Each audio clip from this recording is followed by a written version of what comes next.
Évidemment, absolument pas d'accord avec la présentation des événements. Dire qu'il y a des gens qui se font enrôler de force par les Ukrainiens comme s'il n'y en avait pas en Russie. Dire que le peuple russe serait un peuple frère. Alors, est-ce que le peuple ukrainien est un peuple frère? Vous dites, il faut la paix. Donald Trump veut la paix. Volodymyr Zelensky a accepté, après les menaces de Donald Trump, un cessez-le-feu que ne reprend pas Vladimir Poutine, qui a bombardé encore le week-end dernier, soumis en pleine procession, des civils qui n'avaient rien demandé à personne.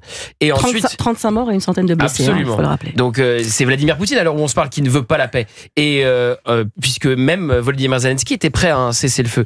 Et après, je reviens même pas sur la présentation des événements, puisqu'Olivier a déjà rappelé que c'est les Russes qui ont envahi l'Ukraine, évidemment, et pas l'inverse. Et ensuite, sur Emmanuel Macron, Dieu sait qu'on peut dénoncer la stratégie de la peur. Effectivement, la phrase de conclusion, la patrie aura besoin de vous. J'ai pas compris pourquoi il disait cela, comme si on allait devoir partir avec un fusil et un casque sur le front russe. Bon, c'était une phrase. Il a évidemment pas la volonté de déclencher la guerre avec la Russie, mais il faut pas aller sur le profil psychologique du président de la République et lui prêter telle ou telle névrose. Ça, c'est pas possible.